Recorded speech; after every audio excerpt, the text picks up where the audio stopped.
guardare. Bombare che no. Bomba.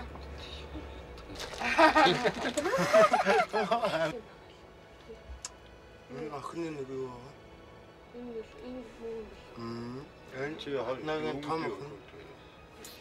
Яаж уулзах вэ?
Эзэнгүй төрийн эмгэнэл буюу золиослогдсон хүмүүс, өнчөрсөн хүүхдүүд.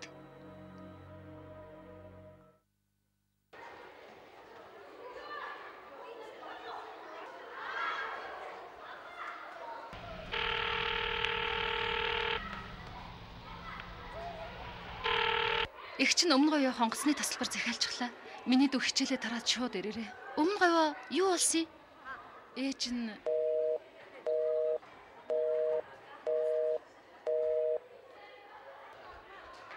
хичээлдээ суугаад 7 хоног байсан надад нэг л өдөр ийм аимшигтай мэдээ утсаар ирсэн юм. Би үнэмшээгүй. Эхлээд ээж чинь нас барчихлаа гэсэн. Би үгүй байлгүй дээ гэтэл дүү чинь хамт байсан байна гэхэд энэ хорвоо оронгороо эргэхшгэл болсон. Арайч үгүй байлгүй дээ. Тийм нэл хүүхдийг яаж байгаа юм? Худлаа байлгүй дээ гэж олон удаа өөрөөсөө асуусан. Гэвч хайртай ээж дүү хоёроо хоёулангийн алдснаа онгоцоор очиод л мэдсэн юм. Дүү минь нас барахаас 2 хоногийн өмнө над руу залгасан. Ана, та надтай ярмаар санагдвал шууд л төгч. Би залгая. Ээжээ хоёр таныг санахаараа шууд залгаж бай гэд миний утсыг тань руу хязгааргүй ярьдаг болгочихсон. Дүү нь босс болсон штэ. За, их чинь хичээлээ тараа дандаа ярьж байна гэж хэлээд утсаа салгахдаа хайртай бяцхан дүүтэйгээ сүүлчийн удаа ярьж байгаагаа ч мдээгүй юм. Дүүгийн минь хөөхөн алагнууд үргэлж харагдаад сэргэлэн цаваа яриан байнга бодогдоод энэ явдалд огт итгэж чадахгүй. Ээж дүү хоёр минь намайг орхиод явчихсан гэхэд итгэж чадахгүй байсан юм. Дүү минь намайг энэ тэндээс аниа гэд дуудах юм шиг л би хүлээгээд байна.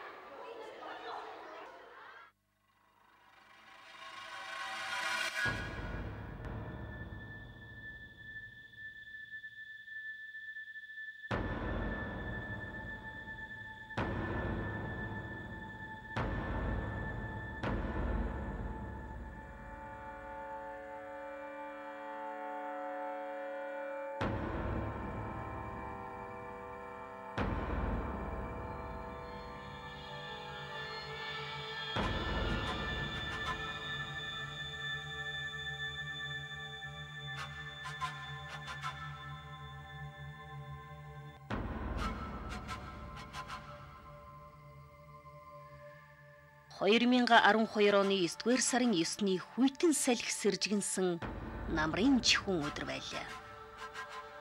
Ах トゥ хамаатан садны 7 гэрийнхэн нийлээд олон 100 жил үе удмаараа нүүдлэн амьдарсан хөх толгой гих энэ л газартаа ирж малдаан өвлийнхэн тижээлийг бэлдээд буцах гэж байжээ. Гэтэл Range Rover машинтай галзуу солиотой нэг жолооч орж ирээд хамгийн олон хүнтэй байсан тэр гэрийг дайрсан. Газар дээрээ 3 айлын 3 ээж 10 настай нэг хүүхэд амиа алдсан. Бусд гэрүүдэд зарим нь 2, зарим нь огт хөнгүүгээр зөндөөс. нэг гэрт нэсэх хүүхдүүдээс би өөрөө яг хаалга хараад сууж нэлээд олоорой дээгүүр хөндий гараад ирсэн 4 дугаар газраас хөндий. Тэгэл би 2 хөвгөл алс тэр хооронд. Сохтун машин гээд би яаж ямар сонгоор тэгж хэлсэн юм бэ? Сохтун машин гээд бахарс. Тэр хооронд л тэр холоос хурц. Цом хүмүүс юм хаалаа. Шархтуулгай хайцсан байсан.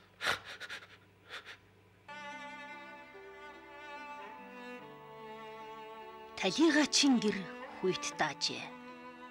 Ханигаан энэ хорвоогоос бяцхан хүүтэйгэн хамт цаг бусаар оцсон тэр цагаас хойш гэртээ догтож сууж чадахгүй инлэн шаналж байна. Гэр бүлэрээ ахуулсан зургаан хараад л мэлмэртэл уйлна. Саяхан босон төрсөн өдрөөр нь хүүгээхээ хамт бэлгэлсэн энэ зургийг хараад Талигаачин ямар их баярлж байсан нь нүдэнд нь харагдана. Байнга л хүүгэн аавшигэн бүх болгоно гэж хэлдэг байсан учраас аавынхан зургийг томоор датуулан бэлгэлэхэд тэгэж их баярлсан биз гэж бодоод л уйлна.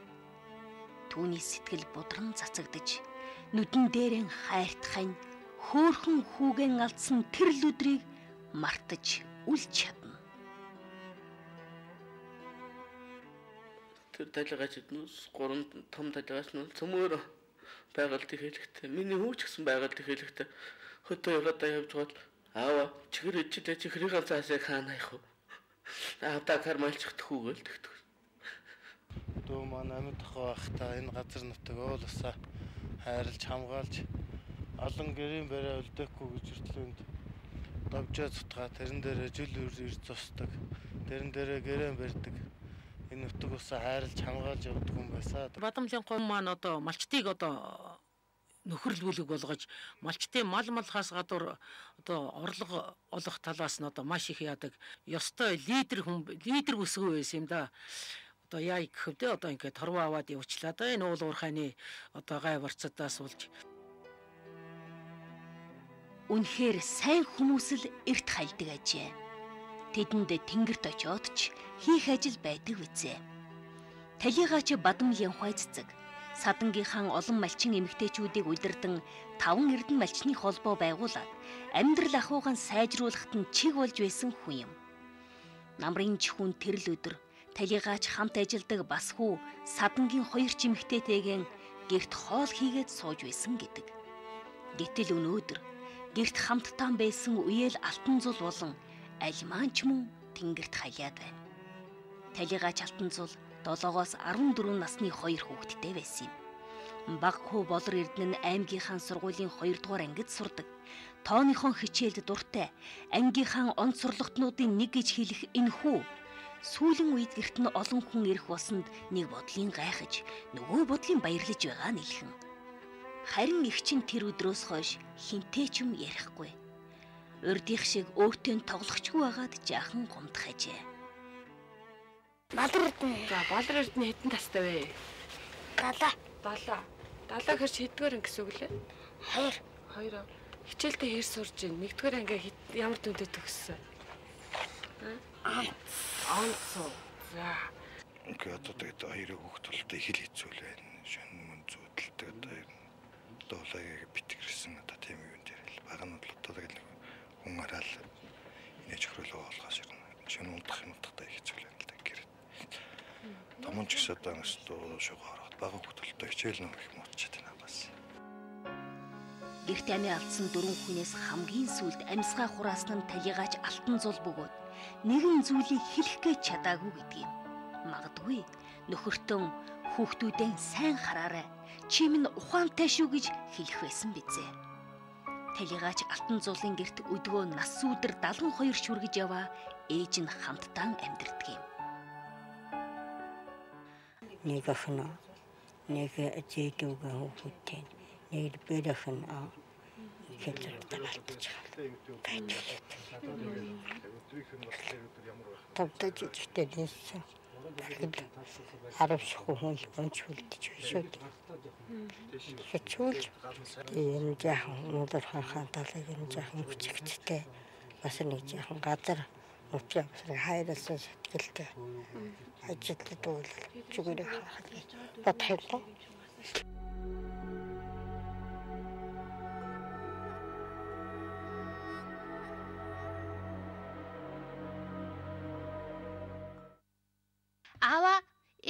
ийцэн? Хот руу явсан юм уу? Тэгвэл надад нөгөө гой плажа авчирч өгөх байх та. Ээж хурдхан л ирээсэ. Би плажа өмсмөр л байна. Маралжингоо охин бараг өдөр бүрл аавдан ингэж хэлдэг гин. 5 настай түүний ухаанд ээж нас барсан гэдэг үг огтхонч буухгүй нь ойлгомжтой. Уг нь Маралжингоо тэр аимшигтэй хэрэг болох үед жижиг гэрт бусад хүүхдүүдтэй тоглож байсан билээ. Болсон явдлыг хамгийн их мэдэрч инлэн шаналж яваа нэгэн бол Талигаачийн том хүү юм. Тэрээр хотод барилгын техникумд суралцж байсан ч ээжийнхэн ажил явдлаас хойш гэрээсээ холдож чадсангүй. Дахин бурхныхаа өмнөх цулыг бадрааж майн нүших түүний санаанд бяцхан дүүнэр хараад өрөвдөх. Аавдан хэрхэн өмг дүшиг болох үлээ гэдэг бодлол эргэлдэх ажээ.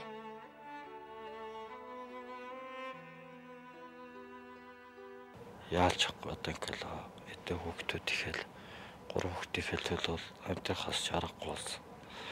Тэгээ одоо ингээд цал ажил төрөл хийхээр ингээд 2 хүүхдэж намайг одоо ингээд шөнө ороо ингээд нэг дөнгөж хараа өрөө болноогүй юу тэгэл ерөөсөн яахгүй. Гэрээс гарахгүй талдуулахгүй. Үнэхээр түүний хувьд хүүхдүүдийн сургууль цэцэрлэгээс нь завсардуулчихгүй тулд бас хүү саяхан барьсан энэ шин гэрэн галаар даслахгүй тулд хитэн малан хөдөө орхиод аймгийн төвд ирсэн байна. Төвийн амьдралын эхнэр нь амжуулчдаг. Өөрөө хөдөө малаа малдаг байсан болохоор бүхий л зүйл хүйтэн хоосон хүндий санагдана. Хитэн хүүхдийн өсөхгүй тулд өдөржин л гал тогоотой ноцолдож өдрийг барж байгаа нь эрх хүнд дэндүү агтсан ачаа. Гэсэн ч тэрээр 3 хүүхдийн төлөө бүхнийг давах үзье.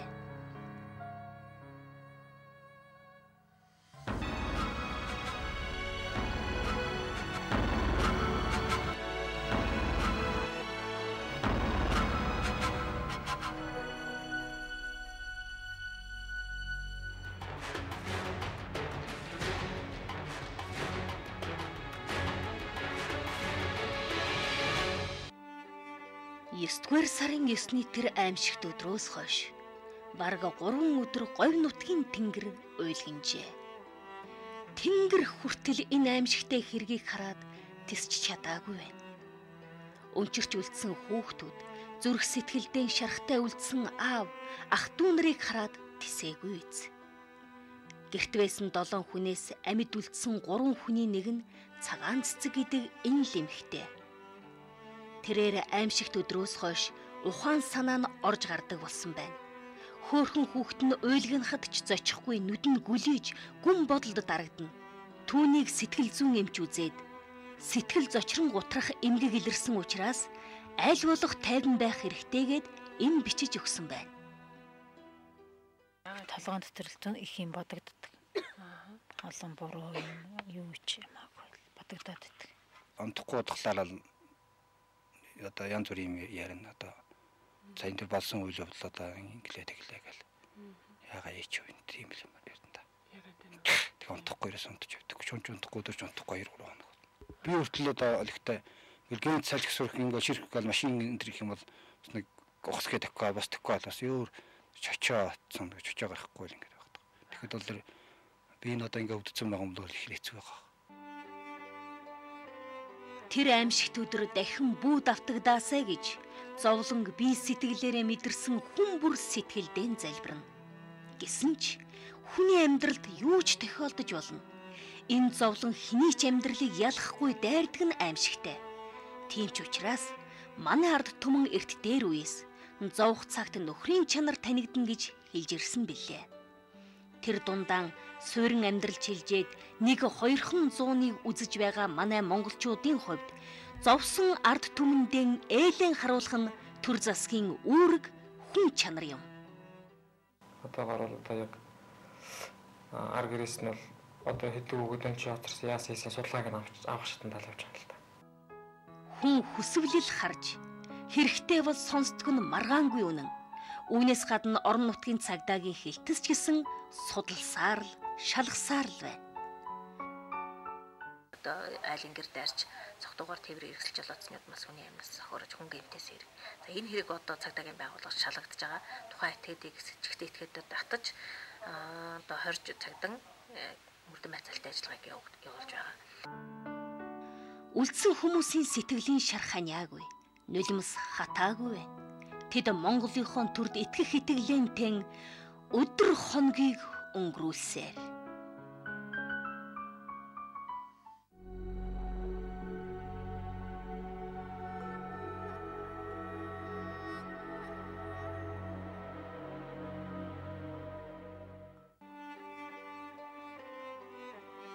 Олон хүүхдийг өнчрүүлж, олон аавыг сүхрүүлэн шаналгаж байгаа энэ хэргийг үлдсэн хүн бол Өмнөгов аймгийн Ноён суманд хайгуул хийдэг, 3 тис суманд ашиглалтын лицензтэй Австралийн Terra Energy компани туслан гүйцэтгэгч Polaris компанид жолоочоор ажилладаг алтан гэрэлгэгч байжээ. Тэр итгээд болдог нэг юм болсон чинээгүй санаагүй юу болсон яасан юм яач чадгүй энэ төр тамхи өгч гэсэн юм руу нэг юм хийсэн шинж өгөө нэг атгаж ирсэн байгаа бас. Тэрээр хэрэг үйлдэхээсэн хэд хоногийн өмнө мөн согтуу нутгийн олныг айлгаж явсан гэдэг. Тэр л өдөрч хийсэн өөрийн ажилдаг компани дээрээс компанийнхаа машиныг унаад гарсан байна. Жухам яагаад согтуу хүнд компани мэдийн жип машиныг унуулад гаргасныг Terra Energy болон Polaris компани удирдлагууд тайлбарлах визээ. Ямар таач эрүүгийн хуулийн 44-р зүйл заасны дагуу бол хэрэг үйлдсэн жолооч ял аваад хохирлыг компани хариуцдаг тухай заасан байдгийг дурдахгүй өнгөрч чадахгүй. Тэр хүмүүс яасан хүний нүүрэн дээр хоогнаац юм шиг телевизээр мэдээлэл хийж өгнөс. Манай компани ажилтдаг байсан хүн биш ээ. Тэр одоо яаглаар Монгол хүн тийм уу? Би тэрийг ойлгохгүй. Яалтгүй тэр компани дээрээс ажиллаж байгаа тэр компани дээрээс гараад явсан юм шиг. Тэр компани одоо яг бидэртэй ер нь зорж ирж уулзсан ч юм байхгүй, бидэртэй ярилцсан ч юм байхгүй одоо энэ хэрэг гарсан 44 он чинь. Тэгэхээр одоо ямар ч хэл сураг байхгүй. Тэр иргэний хуулийн 498-ийн 1 зааснаар бол энэ дээр бол заалтын бол би өөрөө тэмдэглэж авсан энэ юу гэж. Тэгэхээр ажиллагчид хөдөлмөрийн гэрээ буюу албан тушаалын дагуу хүлээсэн үүргээ гүйцэтгэх явцад ямар нэгэн буруу үйлдэл гаргаж учруулах, хор хохирол учруулах тул ажил олгогч бүх хариуцлагыг хариуцнаа гэдэг иргэний хуулинд бол ингээд заагаад байна. Тэгээ энэ хуулийн заалтаар үзэхдээ өнөөдөр ажил олгогч нь бол Terra Energy, Terra Energy-тэй гэрээ хийж ажил гүйцэтгэж байсан компани Polaris-ийн өөрөө авчирч ажилласан үнэн одоо ийм гэмтэр үйлдсэн байгаа. Энд бол одоо Terra Energy бол бүх хариуцлагыг хүлээх ёстой. Энэ бол Австралид тогтсон жишг. Энэ асуудлаар чинь бид нар одоо Австралид эргэж очиод бид нар Terra Energy-тэй холбогдъё. Монголд энэ болсон асуудлаар чинь бид нар хоорондоо ингэж холбоотой ажиллая гэсэн. Тэгээд одоо бид нар байнга холбоотой ингэж ажиллаж байгаа. Үр хүүхдэд нь аав ээж нь бурхан байдаг бол аав ээжд нь үр хүүхдүүд нь бурхан байдаг билээ. Тиймээс бурхтынхан амийг хинч алт мөнгөөр ер нь юугаар ч үнэлж чадахгүй нь ойлгомжтой. Гэтэл Terra Energy компанийн талигаач бүрийн амийг ердөө 1 сая төгрөгөөр үнэлсэн байна. Харин манай улсад үйл ажиллагаа явуулж байгаа Австрали иргэдийн хувьд амь даатгалаа 1 сая доллараар үнэлүүлсэн байдаг байна. Тэр ажиллаж байсан компаниас биднээс басч байгаа юм шиг харин хүний 1 сая төгрөг өгсөн бэлээ. Тэгээ нэг бичигтэй өгсөн бэлээ. Би тэр над 1 сая төгрөг ч авахгүй. Биднээс 1 сая төгрөгийн үнэтэй хүмүүс алдаагүй. Над бичгийг хараа авчаа. Бичгийг би авсан. Би ганц сая төгрөгийн нэг жил өрхөтэй алдаагүй. Талигаач бүрт илгээсэн Terra Energy-гийн 1 сая төгрөгийг хэрэг гарсан Өмнөговын Баян-Далай сумын засаг дарга талигаачдын ар гэрээхэнд хүрэхээр иржээ. Монгол хүний жудаг гэж байдаг да. Гэтэл үндэснэхтэй нэгнийх нь амийг ердөө 1 сая төгрөгөөр үнэлж байхад харийнхны гар хөл болоод хүргэж өгөх гээд явж байдаг. Энэ Монгол жудаг хайчва. Тэрчлэн аимшигт хэрэг гарсны дараа Өмнөговь аймгийн Монгол говь сонины сэтгүүлч Мишиг Сүрэн хэргийн талаар нийтлэл бичих гэж хөөцөлдөж яваад мөн л Монгол нэртэй харь илэгтэй хүмүүстэй уулзраад гутжээ. мэдээж яриг нийтлэгч чинь тал талын бүхэл зүйлс хэрэгтэй болдог шүү дээ. Тий хохирсон, хохироосон гэл бүхэл талын тэгээд яг бичгээд нөгөө баримтаан цуглуулаад явж хата тэр энержи компани одоо Монголд ах менежер цогттой холбоо орсон л да. Чи ар гэрхний гайгүй таньдаг юм шиг байна гэтгэхгүй юу. Тийм ээ гэд бид нар одоо нэг дор болсон бараг л нэг дорын улсууд танилгүй ах уу гэдгсэн л дээ. Тэгэхэд юу гэсэн гэхдээ энэ зэрэг ар гэрхийн улсууд хэр боломжтой байна уу? Тэг чи тэрнийг нь судалчаа байж байгаарэ гэж хэлсэн байхгүй да. Юу юм те энэ хүмүүс тийм үнэхээр боломжгүй бол одоо яах гэж байгаа орхичих гээд байгаа юм уу? Боломжтой энэ хүмүүс нэг бидний араас хил ам хийгээд байх нь өнтер гэж мэдэх гээд байгаа юм уу? Үнэхээр уул уурхай болоод байгалийн хараал дагуулсан энэ мөнгө Монгол үндэстэн мөхөөж харах нүдийн сохсон цэвэр ариун оюун санааг минь булингортуулж байна. Үе үеийн төр засгийн эрх дархтны замбрааг болгосон энэ уул уурхайн лиценз Монголын ирээдүйг мөхөөж байна.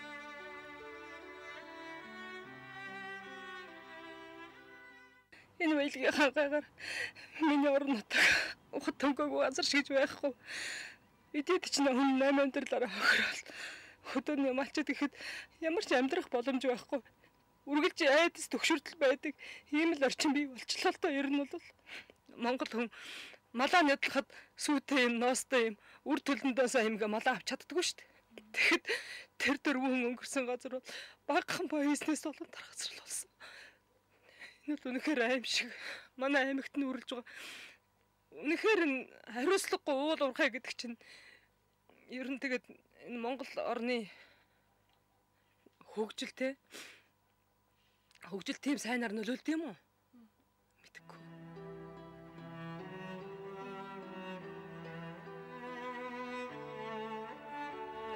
Төр засгийн буруу бодлогоос болж зах замбраагүй олгогдсон лиценз болон түүнийг эзэмшигч дамлагчдын уршгаар өнчөрч хоцорсон эдгээр хүүхдүүдийн ирээдүйд хэн хариуцлага хүлээх вэ? Инлэн шаналж байгаа аав нарын сэтгэлийн шархыг юугаар нөхөх вүлээ? Та нарыг үр хүүхд чинь их хорон чинь дүшиж байгаа учраас энэ зовлон сэтгэлийн тэнхээгээр даваад гарна гэдэгт ард олон чинь итгэж байна.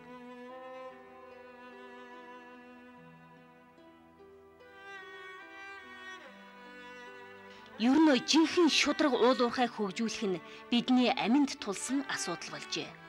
Уул уурхайтай холбоотой хууль эрх зүйг нэн даруй эргэн харж, дэлхийн өнөөгийн жишгийн дагуу боловсронгүй болохгүй бол үндэсний аюулгүй байдал алдагдж, бид хамгийн эрхэм нандин бүхнээ үгүй хийж байна. Бид баялгаасаа болж гадна дотныхны шунлын золиос болж байна. Үүний нэгэн жишээ бол өнөөдрийн нэвтрүүлгээр харуулж байгаа уужим сэтгэлт говьчуудын нэгэн хотолд учирсан гэмт хэрэг юм. Бидний өгдөөцсөн олон мянган жилийн турш халуун ам бүлээн цусаараа тэмцэж ирсэн энэ